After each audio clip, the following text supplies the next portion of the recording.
I'm going to leave this in the background. They're doing a memorial in the Senate. And as I talk about other changes in our Constitution and governance, and I'm going to read, but I'm also going to give a commentary as I read, because it's important to understand the context of when this book was written in 1965 for my grandparents to become citizens of the United States. And there are, you could tell already that there are the seeds are planted for spreading democracy instead of spreading freedom. And so they were already trying to get Americans to start thinking that we are a democracy when we're not. So bear that in mind. We are not a democracy. We are a republic. Madison and all the founding fathers, Hamilton, John Jay, Thomas Jefferson, Benjamin Franklin, the Carroll brothers, they did not advocate for democracy. Democracy was the different structures of government were very well debated in the Federalist Papers. And they said, we are not a democracy, period. We are a republic. We're a republican form of government. So I want you to bear that in mind as you're listening to this handbook on our Constitution and government for how to become a citizen. So the American Constitution has been changed. It is being changed and will continue to be changed by interpretations and usage. It is not what it was even 30 years ago. Who can tell what it will be 30 years hence? And that was James Bryce. James Bryce is, let me look it up. I don't remember who he is. Sorry. But James Bryce was around in 1838 through 1922. And he was a liberal politician. In short, he was Democrat.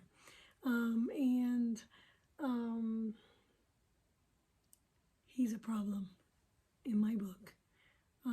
It was changed, and it continues to be changed.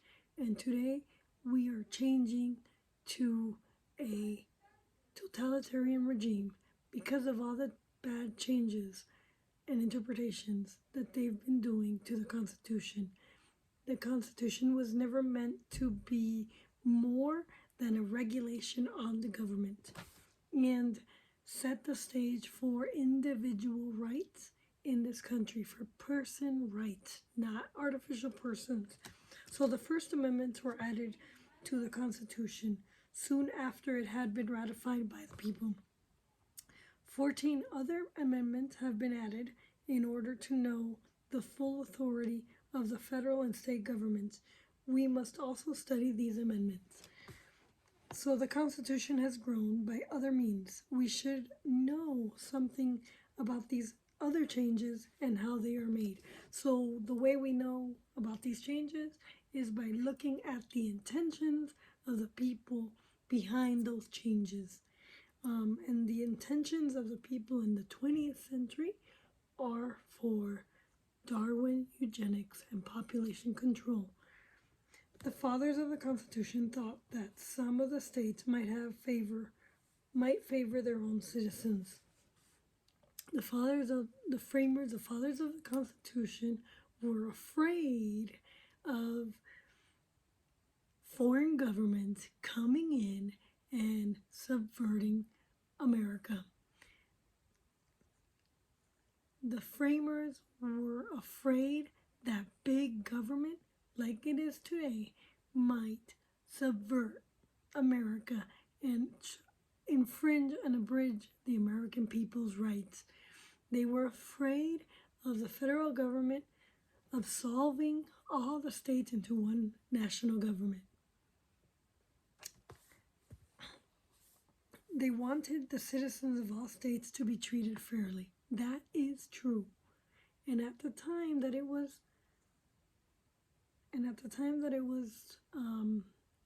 ratified, they made sure that equal rights was placed in the vision and codified in the Constitution. Under the Articles of Confederation, some states had favored their own citizens. The Constitution said that citizens of one state who had been wronged by another state could sue the state in federal courts. But for many years, the rule had been that a state could not be sued except by its own courts.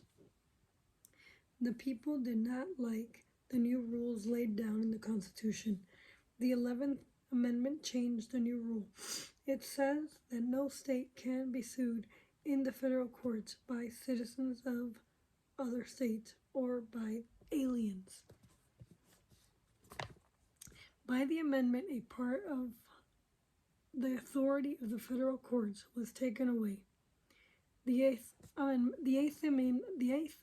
Amendment attempted to stop trade in alcoholic drinks. It gave the federal government authority to control the making and selling of these drinks. So, throughout history, what was feared was the federal government expanding its control into state government. But the 21st century did away with the 18th Amendment, not the 8th, the 18th Amendment. It placed the control of alcoholic drinks in the hands of the states, just like marijuana is in the hands of the states. But marijuana and all drugs are still criminal in the federal government, even though the states have legalized certain drugs. This is a good example of how federal systems of government work. It took the constitutional amendment to place the control of alcoholic drinks in the hands of the federal government. The Congress could not delegate this power to the states. It took still another amendment to take away from the nation and return it to the states. Right now, we do need to have an amendment and do away with the 16th and the 17th Amendment. Changes in the organization of the federal government. One of the purposes of the Constitution is to say how the government shall be organized. The Constitution said that the people in each state should choose electors who should elect the president and a vice president. It said that the electors should vote for 2 men. So, initially, the vice president was also elected, and the president was also elected. They both had to run, and they had to separately win their elections in order to win the seat for the first and second highest office. That was changed with an amendment, the 14th. The men who got the largest number of votes, if a majority, should be president. A change was made in the 12th Amendment. It says that the electors must vote for a president and for the vice president. They must name the person for whom they vote for each office. The Constitution had said that the senators must elect the state legislature, must be elected by state legislature. This created a bad condition. Sometimes senators were not elected right away because the state legislators argued for a long time over who should be given the job. I don't know. Is that really a bad thing? I don't think it's such a bad thing. it is for the state, actually. So, at other times, men were made senators for improper reasons. And right now, the people are electing senators, and it's very costly to run for office as a senator. So I think it's a better idea to be elected by the state legislature than to be elected by the people, because it is not the people's house. They're representing the state. The 17th Amendment took the right to choose senators away from legislators and gave it to the people. That was wrong. I think so. It is wrong. The 12th Amendment changed the date on which members of the Congress take office. The members take office in January following the election in November. The Congress, by law, can fix a different date. Before the change was made, the members of Congress usually did not take office until 13 months after the election. The change makes it possible to carry out the will of the people at an earlier date than was possible before the amendment. And in the Senate, in the U.S. Senate, it's not the will of the people; it's the states. They're representing the states. So they were supposed to balance the House, the will of the people, which is in the U.S. Congress. When Congress, because they're the ones that do the will of the people, and so they were supposed to balance that and have for the state interest. So now the state has no interest in the Senate. So I don't know. I think not proper. More authority given to the federal government. So we keep expanding the federal government in the 20th century. 2 of the amendments added to the authority of the federal government. Many people said that the federal government should put an end to slavery in the United States, and that was probably the best amendment of all, the 14th. Everything else needs to be done away. The other one that it might be a good one is how to impeach the president.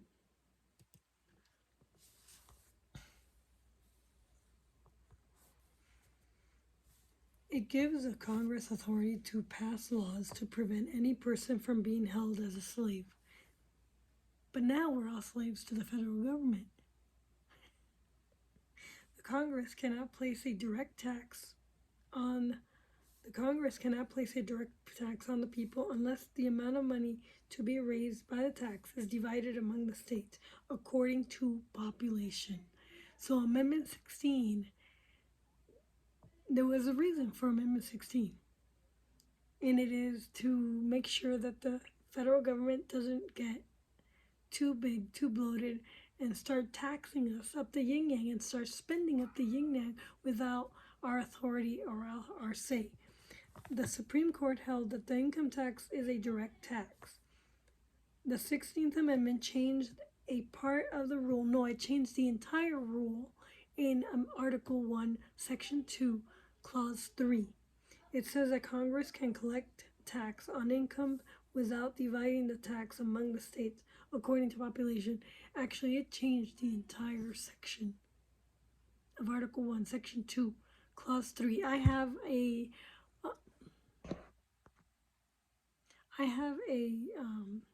citizens amendment that I'd like to put out, and it would conflict with the federal government on this premise.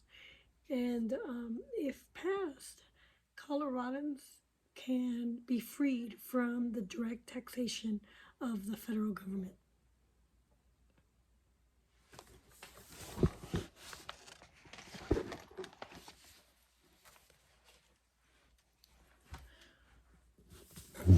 So Amendment 16 is invalid, should be invalidated. The founding fathers did not believe that the people should be directly taxed. Hamilton, in Federalist Paper number 32, through 38, he argues extensively on not allowing the federal government to tax the people directly.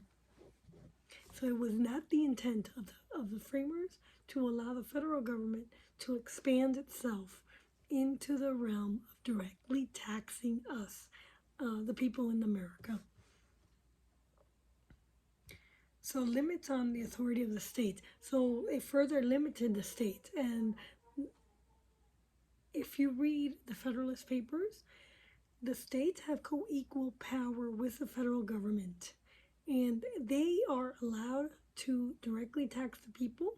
And I believe that Hamilton wanted the states to be able to say, hey, you are way too big, and you are overstepping your bounds in the states' rights. And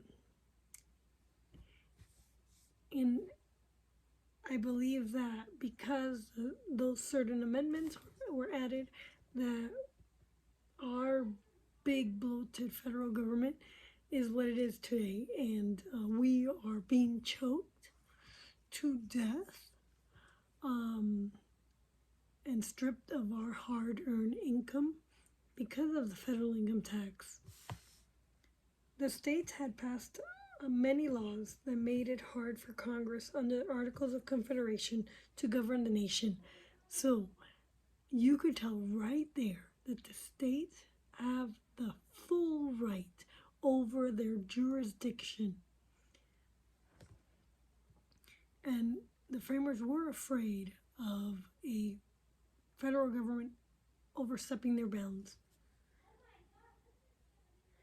It was only natural, therefore, that the fathers of the Constitution should limit the authority of the states. No, I think that the fathers of the Constitution wanted to limit the authority of the federal government, and they wanted to keep it, they made it so that it's not a federal or a national, but a mixed. And they made it so that the states have the power to govern in their states and push back on usurpations of the federal government. They wrote the Constitution a list of things that the states cannot do. Remember, Amendment number 10 was for the states. So whatever is not in the amendments is for the state right. For example, they said that no state shall coin money, and that is valid. They cannot coin money. However, they can buy back coin money that was previously in circulation and reintroduce it into society in case of a market crash. This authority belongs to the federal government. After the slaves were set free, it was thought necessary to protect the rights of citizens. Some of the states had refused to let them be citizens, so the 14th Amendment made the citizens of the United States. It also made them citizens of the states in which they lived.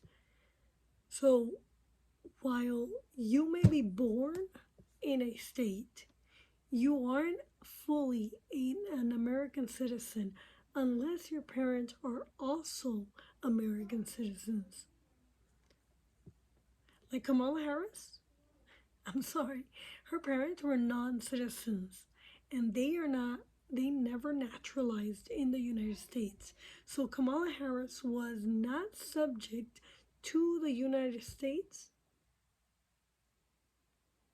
because her parents were citizens of other nations. So Kamala Harris, though she was a citizen of California, she was subject to the jurisdiction of India and Jamaica and Britain. Her father was a British Jamaican, and at the time that she was born, Jamaica was fighting their own civil war, so many Jamaicans did not relinquish their British citizenship. And so likewise, in India, they fought 10 years before Jamaica. They fought for their civil war from England.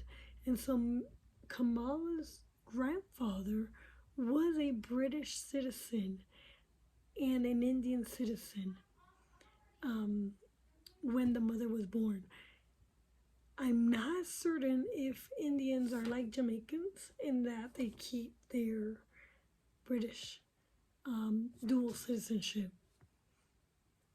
If that is so, then she has British citizenship on two sides. And so the 14th Amendment prohibits people like Kamala Harris in running for the highest and the second highest office in America because of their allegiance to other countries. In order for Kamala Harris to be eligible to sit as a vice president or a president, she needed to have relinquished her allegiance to her other countries. And so I question that, especially since Biden is not well in his head and he is not really representing us as a nation. When you are president, the intent of the framers was that your duty is to this country and to this country alone. And not only that, but Kamala Harris's grandfather was a foreign diplomat in India. And her father worked as an economic advisor to the PM of Jamaica in 1978. And not only that, but when she was 8 years old, she moved to Canada with her mother after her parents divorced. So she did not return until 1984 when she went to college and then did law school. So she was raised and trained in Canadian schools.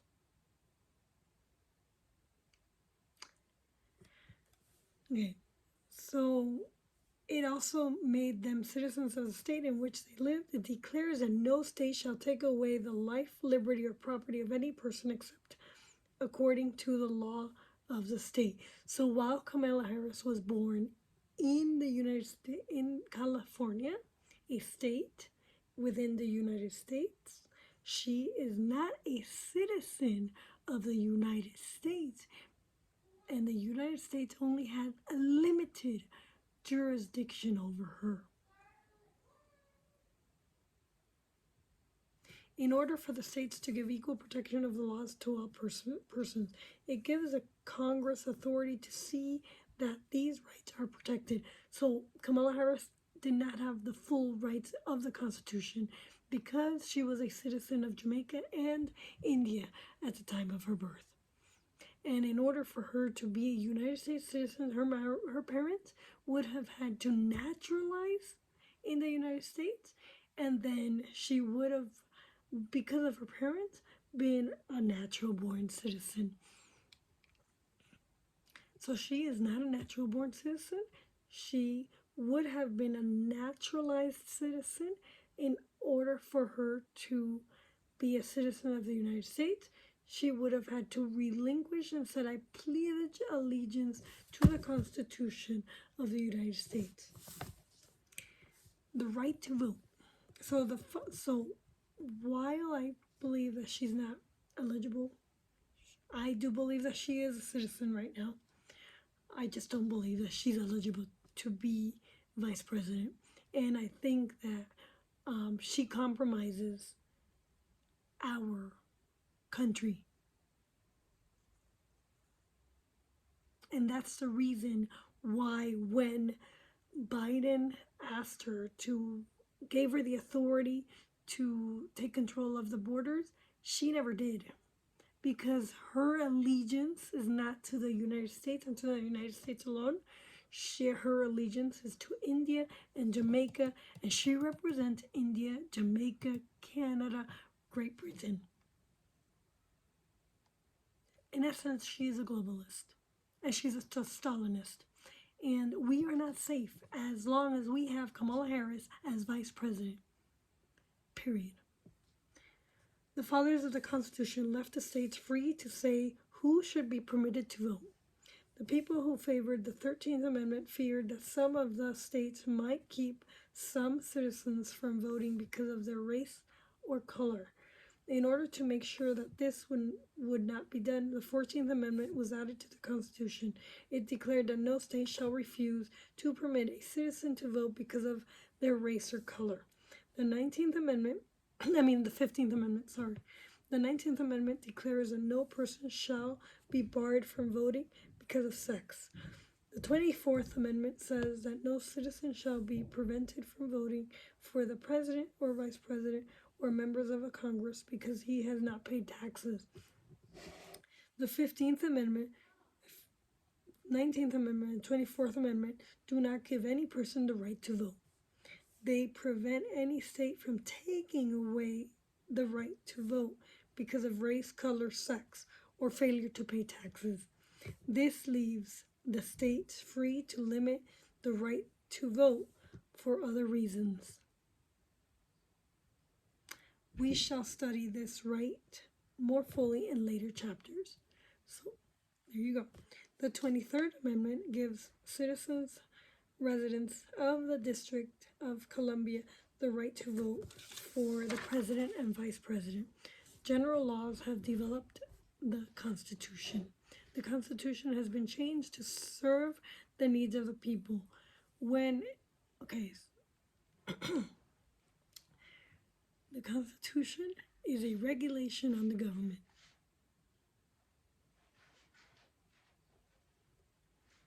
When it was adopted in 1789, there were no large cities. There were no railroads, very few factories. Most of the people lived on farms. Today, the majority of people live in cities. Their lives are tied together. Our government had to serve new needs of the nation as they arose, and they want to continue to make citizens live in cities. Right now, it is a Marxist agenda and propaganda and plan. First, the Constitution has developed through general laws. The Congress, the President, and the courts have needed help to carry out their duties. Boards have been set up to study the needs of the people and to advise the Congress of changes that would be made in laws. The Congress has set up other government boards and officers with authority to make rules that have effect in law. These are bureaucrats. So when the government sets up a department, that department makes the government involved in business, and it adds more taxes. And the more taxes that we pay to support the government, the less money we have. Taxes are theft. It takes away from our livelihood and gives it to the government. The Congress has passed laws giving the president more departments in his cabinet, and I think those departments need to be wiped out and removed. Seriously, they do. In 1708, the Department of Education, the Department of Health, the Department of Environment, they need to be removed. There were only 4 departments. Today, there are 11 departments. Actually, today there are more than 11. So this was back in 1965. There were only 11. Maybe we should shrink it back and go backwards to 11 departments. Or maybe 4 departments. Yeah. The Congress has added federal courts. They have been added.